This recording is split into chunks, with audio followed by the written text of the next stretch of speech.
हे सो hi everyone. आज हम बात करेंगे कोड फोर्सेस अराउंड 938 डिप 3 का problem app that is unfair game. तो ये काफ़ी अच्छी प्रॉब्लम थी और इस प्रॉब्लम को मैंने डीपी से सॉल्व किया और मैं यहाँ पे डीपी अप्रोच ही बताऊंगा। So before going to its solution I would like to just explain it briefly. तो ये प्रॉब्लम में बोल रखा है कि आपके पास एक एरे होगा जिसमें n इंटीजर्स होंगे और सारा का सारा इंटीजर्स या तो 1 होगा या तो 2 होगा या तो 3 होगा या तो 4 होगा। तो वही लिखा है कि डज नॉट एक्सीड 4। अब क्या होता है कि ये एरे के साथ एक गेम खेला जाता है। गेम कुछ इस प्रकार होता है कि अलाइस तभी जीतेगा जब सारा एलिमेंट का मीन्स सारा इंटीजर का अगर हम एक्सोर करते हैं और वो नन जीरो वैल्यू दे, means other than zero value दे, तब अलाइस जीतेगा, अदरवाइज बॉब जीतेगा। तो वो चाहता है कि बॉब को हम ज़्यादा से ज़्यादा जिताएं। तो ये गेम का रूल ये है कि पहला अगर मैच होगा तो सारा का सारा इंटीजर का एक्सोर होगा। फिर दूसरा मैच होगा तो उसमें से एक एलिमेंट को निकालो और फिर सारा एलिमेंट का एक्सोर देखो। फिर तीसरा मैच होगा तो फिर सेकंड लास्ट एलिमेंट को निकालो। सेकंड लास्ट एलिमेंट मीन्स कोई सा भी एलिमेंट निकालो जो बचा है, कोई सा भी एलिमेंट, और उसका सारा एक्सोर देखो। तो हर बार मैच होगा और गेम एंड तब होगा जब एक ही एलिमेंट बचेगा। तो आपको बताना है कि यहाँ पे टोटल मैच होता है तो उसमें बॉब कितना बार मैक्सिमम टाइम जीतता है। सो this was all about the problem. तो एक मैं टेस्ट केस भी यहाँ समझा ही देता हूँ कि ये बता रहा है कि वन कितना है। मीन्स आपको चार इंटीजर देंगे जो कि पहला इंटीजर बताएगा कि नंबर ऑफ वन कितना है, सेकंड इंटीजर बताएगा नंबर ऑफ टू कितना है, थर्ड इंटीजर बताएगा नंबर ऑफ थ्री कितना है, फोर्थ इंटीजर बताएगा नंबर ऑफ फोर कितना है। तो अगर हम पहले टेस्ट केस का एग्जांपल लेते हैं तो यहाँ पे 1110 मतलब आपके एरे में एक वन होगा, एक टू होगा, एक थ्री होगा, एक फोर तो है नहीं तो बस थ्री होगा। अब क्या होता है कि गेम स्टार्ट होती है तो इनिशियली में अगर देखा जाए तो one XOR two XOR three क्या होगा तो जीरो होगा, क्योंकि वन एक्सोर टू थ्री होता है और थ्री एक्सोर थ्री जीरो होगा। तो इस कंडीशन पे बॉब जीत जाएगा। तो बॉब का अगर पॉइंट देखा जाए तो अभी के लिए वन होगा। अब क्या करेगा कि ऑप्टिमली बॉब इसमें से कोई सा भी एक एलिमेंट हटाएगा। बॉब तो नहीं हटा रहा है बट तुम समझ लो बॉब ही हटा रहा है। तो ऑप्टिमली तुम खुद सोचो, या तो वन हटाएंगे तो एक्सोर क्या बनेगा, two XOR three. Two XOR three one होता है तो जीरो तो है नहीं। अगर टू हटाते हैं तो एक बार लिख के देखता हूँ कि अगर वन हटाए तो मेरा एलिमेंट बनेगा टू कोमा थ्री, और टू एक्स और थ्री का वैल्यू अगर देखा जाए तो वन होता है। तो ये तो तुम्हारा जीरो बन नहीं रहा है तो बॉब को तो बेनिफिट होगा नहीं। फिर सेकंड टाइम अगर हम टू हटाते हैं तो वन कोमा थ्री एलिमेंट बचता है और इस वैल्यू का एक्सोर तुम्हारा टू होता है, तो ये भी जीरो नहीं है, तब भी बॉब को फायदा हो नहीं रहा है क्योंकि बॉब चाहता है कि सारा एलिमेंट का एक्सोर जीरो हो जाए तब मेरे को फायदा होगा। और फाइनली अगर हम थ्री हटाते हैं तो एलिमेंट जो बचेगा तुम्हारा ये वन कोमा टू बचेगा और उनका एक्सोर थ्री हो जाता है फिर से। तो फिर भी फायदा नहीं हो रहा है। तो ये कोई सा भी एलिमेंट हटा रहा है तो कुछ फायदा नहीं हो रहा है। और अगर मान लो टू एक्स और थ्री लेता है तो इसमें से भी फिर एक कोई एलिमेंट हटाता है तो फाइनली जो एलिमेंट बचेगा थ्री या टू, तब भी तो एक ही एलिमेंट बचेगा और वो भी जीरो के बराबर होगा नहीं। तो मतलब फाइनली दिख रहा है कि वो एक ही बार जीतेगा जो कि स्टार्ट वाला मैच मीन्स स्टार्टिंग मैच में जो राउंड हुआ था उसमें जीतेगा, क्योंकि उस टाइम सारा वैल्यू का एक्सोर जीरो था। तो फाइनली बॉब का पॉइंट वन ही बना और आउटपुट तुमको वन करना है, तो पहला टेस्ट केस का आंसर वन है। तो सॉल्यूशन की तरफ बढ़ते हैं इसके। तो हम पहले ये बताएंगे कि हम इस प्रॉब्लम को सोचे कैसे, डीपी है ये। तो मेरा कॉन्स्टेंट्स टेस्ट केस पे गया पहली बात क्योंकि अगर टेस्ट केस में तुम्हारा count of one, count of two, count of three, count of four का वैल्यू पी आई जो है ये लेस देन इक्वल टू 200 है। तो मेरे को ये चीज़ तो दिख गया कि पी आई जो है तुम्हारा लेस देन इक्वल टू 200 है। तो अगर हम तुम कॉइन चेंज प्रॉब्लम किया होगा तो उसमें क्या होता है, take not take take not take. तो इसको भी kind of coin change problem सोच सकते हैं क्या? हाँ सोच सकते हैं। तो सबसे पहला ऑब्जेक्टिव आता है कि हम फोर स्टेट का अगर डीपी बनाते हैं तो फोर स्टेट में हम वन का काउंट रखेंगे, टू का काउंट रखेंगे, थ्री का काउंट रखेंगे और सिंपली फोर का काउंट रखेंगे। ठीक है। तो वन का काउंट, टू का काउंट, थ्री का काउंट, फोर का काउंट है। और तुम जब पॉइंट चेंज प्रॉब्लम करते हो तो तुम क्या करते हो, टेक करते हो या नोट टेक करते हो। तो यहाँ पे भी तुम क्या करोगे, तुम्हारे पास फोर पॉसिबिलिटी है, take not take take not take. मतलब कि हम मैक्सिमम ऑफ एक बार DP of one minus one, फिर टू, फिर थ्री, फिर फोर से पूछेंगे। या तो डीपी ऑफ मीन्स हम या तो वन में से एक एलिमेंट हटाएंगे और पूछेंगे कि तुम्हारा आंसर क्या है मैक्सिमम। या तो अगर वन नहीं हटाते हैं तो हम बोलेंगे हाँ, इस बार हम टू को हटाते हैं एक, और बोलेंगे तुम्हारा मैक्सिमम आंसर क्या है।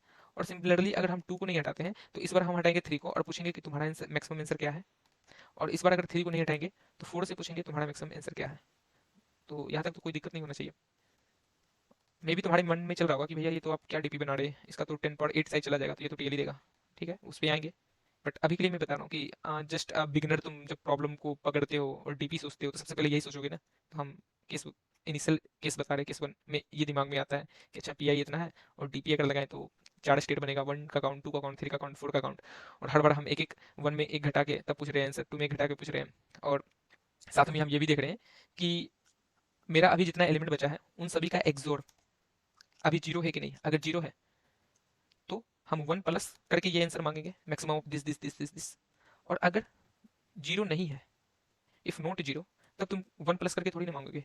इफ नॉट जीरो तो तुम सिंपली बोलोगे जीरो प्लस तब मैक्सिमम ऑफ ये दो, जो भी है तुम्हारा, जीरो प्लस तब मैक्सिमम ऑफ ये सारा एलिमेंट दो। तो एक और चीज बात आता है कि तुम अभी मान लो करंट एलिमेंट तुम्हारा कुछ भी होगा, 1 2 3 4, मीन्स 1 का काउंट कुछ x मान लो, 2 का काउंट y, 3 का काउंट z और 4 का काउंट कुछ p मान लो। तो तुम करंट एलिमेंट हम लोग को कुछ बोल देंगे कि 1 का काउंट इतना था, 2 का काउंट इतना था, 3 का काउंट कुछ एक्स वाई था और 4 का काउंट कुछ एक्स वाई। तो उससे एक्स और जीरो कैसे पता करोगे? तो ये तो एटलीस्ट आता ही होगा, क्योंकि जब तुम्हारे पास कोई भी सेम एलिमेंट इवेंट टाइम है, कोई सेम इंटीजर ले लो या एलिमेंट ले लो, वो इवेंट टाइम है, इवेंट टाइम, तो एक्सोर उनका जीरो होगा। और ऑड टाइम है तो एक्सोर उसका वो खुद इंटीजर ही बन जाएगा, इंटीजर। तो जब तुम्हारे पास कुछ x नंबर ऑफ 1 होगा, x number of y number of 2 होगा, z नंबर ऑफ 3 होगा, कुछ p नंबर ऑफ 4 होगा, तो तुम सिंपली यही करोगे कि 1 का काउंट अगर इवन है तो इसका एक्सोर ऐसे भी तो जीरो हो जाएगा, तो इसका कंट्रीब्यूशन तो होगा नहीं ओवरऑल एक्सोर में। 2 का काउंट इवन है तो ओवरऑल एक्सोर में कंट्रीब्यूशन नहीं होगा। वही 3 का काउंट अगर ओड है तो ओवरऑल एक्सोर में कंट्रीब्यूशन होगा। तो 3 को एक लेके चलेंगे कि एटलीस्ट एक 3 तो कंट्रीब्यूट करेगा, क्योंकि बाकी तो इवन बचेगा। फॉर एग्जांपल मान लो 3 का काउंट 5 था, ठीक है, तो बाकी 4 3 होगा जो उसमें, बाकी 4 3 वो तो आपस में कट जाएंगे, क्योंकि 3 एक्सोर 3 जीरो होता है, फिर से 3 एक्सोर 3 जीरो होता है, तो बाकी जो एक 3 बचेगा उसका तो कंट्रीब्यूशन होगा। सिमिलरली 4 का काउंट मान लो इवन है तो वो जीरो बन जाएगा उसका सारा। तो हम बोल रहे हैं कि सबका काउंट देख लो, और इवन रहेगा तो उसको कंट्रीब्यूशन में नहीं लेना एक्सोर में, और ऑड रहेगा तो उसको कंट्रीब्यूशन में लेना, और फाइनली ओवरऑल एक्सोर मिल जाएगा तुमको बिग ऑफ 1 में ही, काउंट से ही। और उसको तुम देखना अगर जीरो है तो 1 प्लस, फिर मैक्सिमम ऑफ ये 4 पॉसिबिलिटी मांगना, और नहीं है एक्सोर जीरो तो जीरो प्लस मैक्सिमम ऑफ ये 4 पॉसिबिलिटी मांगना। ठीक है, तो यहाँ तक समझ में आया भैया? क्या समझ में आया कि केस वन लिया है कि अगर हम डीपी सोचते हैं और ये 4 स्टेट सोचते हैं तो। तब हमको एक चीज दिखा इस प्रॉब्लम में, ये सब तो ठीक था, कि एक चीज दिखा कि 1 का काउंट अगर तुम देखोगे कि 1 का काउंट कुछ मान लेते हैं x है, तो 1 को बिट रिप्रेजेंटेशन कैसे करते हैं? इस प्रकार 0 1। सिमिलरली 2 का काउंट कुछ y है, तो 2 को हम बिट रिप्रेजेंटेशन कैसे करते हैं? 1 0। सिमिलरली 3 का काउंट मान लेते हैं z है, तो z का बिट रिप्रेजेंटेशन क्या होता है? 1 1।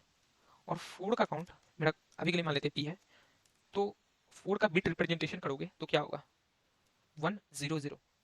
तो तुमको एक चीज दिख रहा है कि जब हम यहाँ पे देख रहे थे इवन है, तुम ऑड टाइम हो, तुम इवन टाइम हो, ऑड टाइम हो, तो जिसका काउंट इवन टाइम होता था तो वो एक्सोर में भुगतान नहीं निभाता था, मीन्स कंट्रीब्यूशन नहीं निभाता था। तो हमको एक चीज दिख रहा है कि क्या हम इस डीपी का स्टेट को कम कर सकते हैं क्या? तो हम सोचे कि कम करना है, ठीक है, तो कैसे करेंगे? तो हमको दिखा क्या कि ये जो 1 2 3 जो है, ये दो दो साइज में आपस में इंटरसेक्शन ला सकता है, बट ये 4 कभी नहीं ले सकता है, क्योंकि 4 जब बनता है तो उसका बिट रिप्रेजेंटेशन मेरा 1 0 0 बन जाता है। तो ये 0 0 कभी इन सभी का आंसर में इंटरफेयर नहीं करेगा, क्योंकि 4 का जो सेट बिट है वो 2 टू द पावर 2 होगा। तो ये जो सेट बिट है ये इन सभी का आंसर में कंट्रीब्यूशन नहीं करेगा, ना ही इंटरफेयर करेगा। तो हम 4 को साइड लेके जा सकते हैं और बाकी बोलेंगे तुम तीनों अपना आंसर दे देना। तो मतलब इससे क्या समझे? इसे ये समझे कि तुम ये स्टेट 4 का हटा सकते हो, यहाँ से भी, यहाँ से भी, और यहाँ से भी, और यहाँ से भी, और फाइनली ये तो पूरा स्टेट ही हट जाएगा। अच्छा, तो यहाँ तक तो बढ़िया है। तो फिर से सोचना कि हम 4 का जो कंट्रीब्यूशन ला रहे हैं 1 0 0 में, तो वो नहीं आएगा कंट्रीब्यूशन। हम बोलेंगे तुम ही तीनों अपना डीपी का आंसर देना। अब प्लस हम 4 का अलग से निकाल लेंगे कि 4 का काउंट इवन है तो आंसर मेरा इवन बाई 2 हो जाएगा, ऑड होगा तब भी even by means odd by 2 हो जाएगा। क्योंकि तुम खुद सोचो, हम तुमको एक टेस्ट केस देते हैं जिसमें गिवन एडे जो है 1 है, 2 है, 3 है, अब 4 है, 4 है, 4 है, ऐसा है, ठीक है। तो हम बोलेंगे क्या कि तुम इसको दो एरे में बांट दो, जिसमें एक में बस 1 2 3 एलिमेंट रखना और दूसरे में 4 4 4 एलिमेंट रखना, और दोनों का जो आंसर आएगा उसको ऐड कर देना। तो ये तुम्हारा ये फाइनल एरे का ही आंसर बनेगा। तो इस ऐसा क्यों? क्योंकि तुम बिट रिप्रेजेंटेशन जब करोगे तो 1 2 3 आपस में बिट इंटरसेक्ट कर रहे हैं, तो इन सभी का आंसर एक दूसरे के लिए इंटरफेयर करेगा, लेकिन 4 के लिए नहीं करेगा। इसलिए नहीं करेगा क्योंकि हमको निकालना क्या है? एक्सोर। तो हम दिखाते हैं तुमको इंटरफेयर कैसे कर रहा है। 1 एक्सोर 2 एक्सोर 3 क्या होगा? जीरो होगा कि नहीं? जीरो, ठीक है, जीरो होगा। अब इसमें तुम खुद सोचो कि तुम 2 4 ला दो अंदर में, तब भी तो 0 रहेगा। 1 4 ला दो, तब तुम्हारा 4 बन जाएगा एक्सोर। फिर से एक और एक्स्ट्रा 4 ला दो, फिर 0 बन जाएगा। फिर एक्स्ट्रा एक 4 ला दो, तो 4 बन जाएगा एक्सोर। तो जो चीज यहाँ बन रहा है 0 या 4, 0 या 4, उसको हम अलग हैंडल कर सकते हैं ना? हाँ, कर सकते हैं। तो फाइनली हम क्या देखें कि मेरा जो आंसर होगा वो डीपी 3 स्टेट का बनेगा, जिसमें हम बस 1 काउंट, 2 काउंट, 3 काउंट के लिए निकालेंगे, और वो जो आंसर देगा उसे हम रख लेंगे कहीं एक्स में, और दूसरा आंसर हम काउंट ऑफ 4 से निकालेंगे। अब हाँ, ये जो एरे जो होगा काउंट ऑफ 4, इसमें बॉब कितना बार जीतेगा, तो सिंपली इसका जो count of 4 divide by 2 times Bob जीतेगा। ऐसा क्यों? Count of 4 divide by 2 times Bob क्यों जीतेगा? क्योंकि भाई सेम एलिमेंट जब आपस में एक्सोर होता है तो वो हमेशा 0 बनता है, और डिफरेंट एलिमेंट एक्सोर होता है तो 0 नहीं बनता है। तो अच्छा, तो हमको दिख गया कि अच्छा हम डीपी का स्टेट कहीं ना कहीं गिरा सकते हैं, मीन्स घटा सकते हैं। और अब तुम्हारा टाइम कॉम्प्लेक्सिटी मीन्स डीपी का टाइम कॉम्प्लेक्सिटी 10⁻6 बनेगा। इसलिए बनेगा 10/6 क्योंकि 1 count, 2 count, 3 count, 2 into 10/2 maximum जाएगा, तो 10/6 मीन्स 8 इंटू 10/6 बनेगा। सॉरी। तो ठीक है, लेकिन एक और फिर माइंड में तुम्हारा डाउट आएगा कि भैया यहाँ पे टेस्ट केस है 10⁻4, और डीपी का स्टेट बन रहा है मेरा 10⁻6, तो क्या ये फिर से टीएल ही नहीं देगा क्या 10/10 बन के? तो हम बोलेंगे नहीं। ऐसा इसलिए नहीं क्योंकि तुम जो डीपी इनिशियलाइज करोगे वो ग्लोबल करोगे, और हर बार जो इंटरनल टेस्ट केस के लिए आंसर मांगेगा तो वो उसी टाइम अपडेट हो जाएगा, ताकि ये डीपी तुम्हारा एक ही बार चलेगा हर टेस्ट केस के लिए ही। मीन्स एक बार आईसीपीसी, इसी बार का आईसीपीसी में भी ये क्वेश्चन आया था कि तुमको डीपी ग्लोबल इनिशियलाइज करना है अगर टीएलई से बचना है तो हम जो डीपी बनाएंगे वो ग्लोबली बनाएंगे, और एक ही बार मेमोराइज करेंगे, जो कि टेस्ट केस के बाहर मेमोराइज करेंगे। इसको हर बार बना के मेमोराइज नहीं करेंगे, ताकि क्योंकि हर एक आंसर तुम खुद सोचो ना डिपेंडेंट है। 1 का काउंट कभी 0 होगा, 1 होगा, 2 होगा, कभी 1 का काउंट मीन्स 1 का काउंट इन द सेंस कि ये डीपी का स्टेट 1 2 3 रहा, कभी डीपी का स्टेट 3 4 5 रहा, डीपी का स्टेट 6 7 8 रहा। तो हर बार जो आंसर रहेगा वो तो मेरा कॉमन ही रहेगा ना, क्योंकि हमको 4 से तो मतलब ही नहीं है ना, 4 के लिए तो अलग से निकाल रहे हैं। तो इस क्वेश्चन में मतलब फाइनल कंक्लूजन क्या निकला कि हम डीपी बनाएंगे जिसका स्टेट 3 रहेगा, 1 काउंट, 2 काउंट, 3 काउंट। 4 के लिए हम अलग आंसर निकालेंगे और उसको ऐड कर देंगे। और दूसरा कंक्लूजन क्या निकला कि जो डीपी बनेगा वो मेरा एक ही बार मेमोराइज होगा टेस्ट केस के बाहर, ताकि वो उसे हम यूज कर पाए हर टेस्ट केस में। तो कोड की तरफ बढ़ते तो ज़्यादा समझ में आएगा। So this was my code कि मैं एक ग्लोबल डीपी बनाया ऑफ साइज 10/6, 8 इंटू 10/6, और उसे मैं एक बार मेमोराइज कर दिया मेमसेट से -1, और फिर मैं यहाँ से हर टेस्ट केस चला रहा हूँ। टेस्ट केस में सॉल्व फंक्शन में गया और वहाँ पे 1 2 3 4 वेरिएबल लिया और उसे सीएन किया। क्योंकि मैं 4 के लिए अलग से आंसर निकाल रहा हूँ तो आंसर में 4 डिवाइड बाई 2 कर दिया। अब आंसर प्लस, अब डीपी से मांग रहा हूँ कि गेट आंसर 1 2 3 के लिए तुम आंसर दो। तो अंदर घुसते हैं गेट आंसर के पास, और गेट आंसर में पूछ रहे हैं कि अगर कोई सा भी एलिमेंट निगेटिव में चला गया, मीन्स बेस केस के फॉर्म में हम बता रहे हैं कि कोई सा भी एलिमेंट, जैसे मान लो ना तुम कि तुम अभी 1 भी 0 था, 2 भी 0 था, 3 भी 0 था, और किसी कारण से तुम 1 को ले लिए और वो -1 बन गया। यहाँ पे 1 को ले लिए और ये -1 बन गया, तो इसके लिए तो आंसर 0 देना चाहिए ना। तो कोई सा भी एलिमेंट अगर नेगेटिव बन गया तो 0 आंसर दो। तो वही चीज़ मैं किया हूँ यहाँ पे कि कोई सा भी एलिमेंट नेगेटिव बन गया 0 दो। अगर सारा एलिमेंट 0 है उसके लिए बेस केस बना दिया, तब भी रिटर्न करो 0। और यहाँ पे मैं क्या कर रहा हूँ, मेमोराइज कर रहा हूँ डीपी, मीन्स डीपी से ही पूछ रहा हूँ कि तुम्हारे पास आंसर है क्या, -1 नहीं हो तो तुम ही रिटर्न कर दो, और अगर हो तो चलो निकालते हैं। तो ये करंट आंसर में हम क्या कर रहे हैं कि पहले तो वैल निकाल रहे हैं कि जितना एलिमेंट अभी है मेरा 1 2 3, उन सभी का एक्सोड 0 है या नहीं है। तो वही चीज़ कर रहे हैं कि अगर 1 का काउंट 0 से बड़ा है और 1 अगर ओड है तो वैल को 1 से एक्सोड कर दो। सिमिलरली 2 के लिए करो, सिमिलरली 3 के लिए करो। फिर देखो कि अगर वैल 0 है तो करंट आंसर में एक प्लस प्लस करो कि ये राउंड तो पक्का बॉब जीत गया, और आगे का या तो 1 निकालो और 2 निकालो, 3 निकालो, और इन सभी का मैक्सिमम मांगो। तो इन सभी का मैक्सिमम हम एक्स में रख रहे हैं कि एक बार एक्स में 1 निकाल के फिर पूछ रहे हैं आगे का आंसर क्या होगा, एक बार हम 2 को निकाल के पूछ रहे हैं, एक बार 3 को निकाल के पूछ रहे हैं, और फाइनली एक्स में मैक्सिमम ऑफ 1 निकालने के बाद, 2 निकालने के बाद, 3 निकालने के बाद एक्स में अपडेट हो जाएगा, और फाइनल रिटर्न कर देंगे current answer plus X. So this was my whole code. I would share this code in the description, and if you have still any doubt then you can ask in a comment section. And थोड़ा खुद भी analysis करना, क्योंकि ये problem F है तो थोड़ा तुम्हें भी दिमाग तो लगाना ही पड़ेगा, इजिली समझ में तो आएगा नहीं। एंड इसका प्री रिक्विजिट है कि कॉइन चेंज प्रॉब्लम आना चाहिए, तो वो देख लेना एक बार। So thank you, have a nice day, and if you have like this video then you can subscribe it.